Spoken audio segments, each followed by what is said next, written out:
আসসালামু আলাইকুম। আজকের পর্বে আপনাদের জন্য নিয়ে এলাম ভাইরাল সেই চারসাড্ডে কি মোটে চাউল রেসিপি।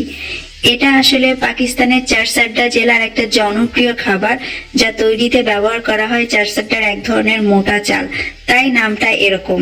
আজকাল আমাদের বাংলাদেশেও কিন্তু এই খাবারটা খুবই জনপ্রিয় হয়েছে। অথেন্টিক রেসিপিটাকেই খুব সহজভাবে আপনাদের সামনে তুলে ধরার চেষ্টা করেছি, যাতে সবাই এটা বানাতে পারেন। আশা করছি আপনাদের ভালো লাগবে। খিচুড়ি এবং হালিমের মাঝামাঝি এই খাবারটা বানানোর প্রধান তিনটা উপকরণ হচ্ছে চাল, ডাল আর মাংস। চারসাড্ডার সেই স্পেশাল মোটা চাল না পেলেও যে কোনো ধরনের মোটা চাল দিয়ে আপনি এটা বানাতে পারেন। এখানে আমি 400 গ্রাম পারবার রাইস নিয়েছি, সেই সাথে নিয়েছি মুগ ডাল যেটা খোসা সহ এবং আস্ত। আর মাংস আমি নিয়েছি 400 গ্রাম চালের জন্য 800 গ্রাম, এবং সেগুলোকে এরকম বড় টুকরো করে কেটে নিয়েছি যাতে মোটা মোটা আঁশ আমরা পাই। এই রান্নাটা আসলে কাঠের চুলায় ঘন্টার পর ঘন্টা সময় নিয়ে করা হয়, তবে আমি সময় বাঁচাতে একটু শর্টকাট ওয়েতে আপনাদের সামনে উপস্থাপন করছি। তার জন্য এখানে আমি একটা প্রেসার কুকার নিয়েছি এবং এর মধ্যে প্রথমে আমি মোটা করে কাটা মাংসগুলো দিয়ে দিলাম। তারপরে দিয়ে দিচ্ছি বড় সাইজের একটা টমেটো টুকরো করে কেটে, মাঝারি সাইজের দিয়ে দিচ্ছি একটা পেঁয়াজ কুচি, মিহি করে আদা কুচি, এবং দিয়ে দিচ্ছি 7-8 কোয়া রসুন। সাথে 1.5 টেবিল চামচ দিয়ে দিচ্ছি লবণ এবং 1 টেবিল চামচ দিয়ে দিচ্ছি চিলি ফ্লেক্স। তারপরে দিয়ে দিচ্ছি প্রায় 1.5 লিটারের মতো পানি। পানি এখানে একটু বেশি ব্যবহার করতে হবে, কারণ আমরা এখন যা করছি সেটা হচ্ছে আখনিটা তৈরি করব, যেটাকে আমরা মাংসের স্টকও বলতে পারি। প্রেসার কুকার হোক আর আপনি নর্মাল হাঁড়িতেই করেন, একটু বেশি পানি দিয়ে লম্বা সময় ফুটিয়ে মাংসটাকে একদম নরম হওয়া পর্যন্ত আপনাকে রান্না করতে হবে। প্রেসার কুকারে আমি 45 মিনিট এটাকে জাল করেছি, 4টা থেকে 5টার মতো সিটি হয়েছে। তারপরে রেখে দিয়েছি যতক্ষণ না ভাপটা বের হয়।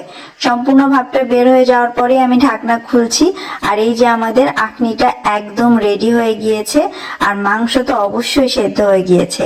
এখন যেটা করতে হবে, আখনি বা স্টক থেকে মাংসগুলো তুলে আলাদা করে ফেলতে হবে। এই যে দেখুন কত সুন্দরভাবে নরম হয়েছে। প্রেসার কুকার ব্যবহার না করলেও যদি আপনি হাঁড়িতে করেন তাহলে 4-5 ঘন্টা জাল করে এই রকম নরম করে আপনাকে মাংসটা সেদ্ধ করতে হবে। সেই সঙ্গে পর্যাপ্ত পরিমাণ আখনিও রাখতে হবে, তাই পানিটা আপনি সেইভাবে এর মধ্যে দিবেন।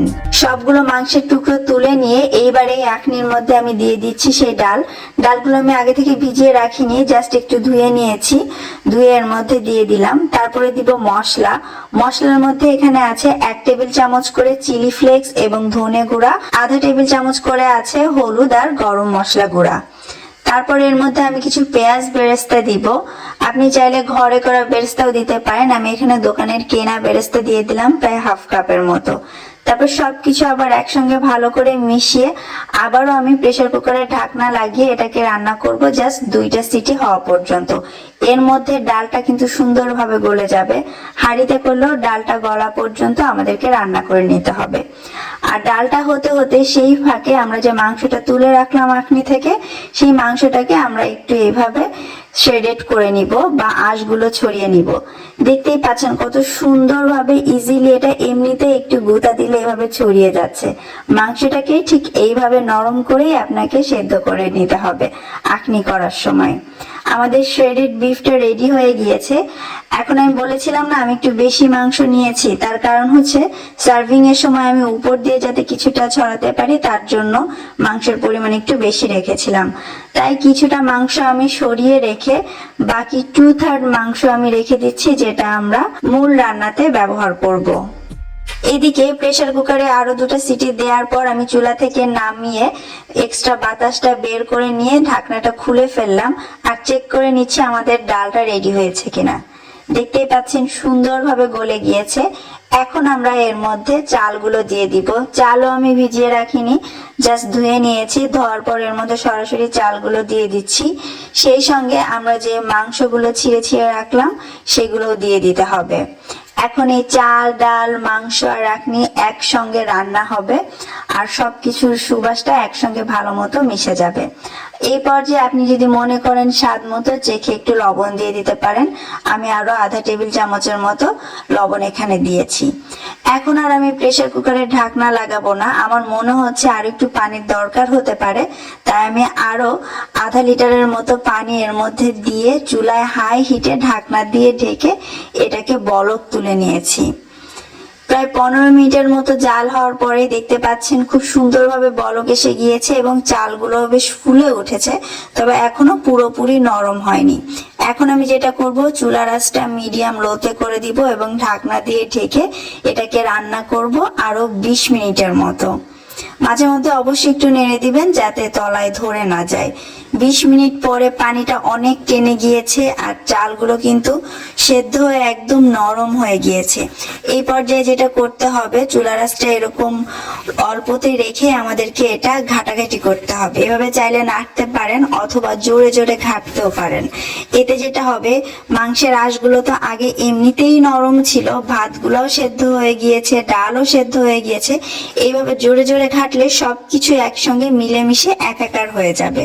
ব্লেন্ড করতে যাবেন না, কিন্তু এই কাজটা আপনাকে হাতেই করতে হবে। এভাবে আরো 10 থেকে 12 মিনিট অল্প আছে চুলার উপর রেখে ঘাটাঘাটি করতে করতে দেখবেন মাংসগুলো আরো নরম হয়ে সুতার মতো আঁশ হয়ে মিশে গিয়েছে। ভাতের চালগুলো আধা ভাঙা মতো হয়ে গিয়েছে আর ডাল তো আগেই গলে গিয়েছিল।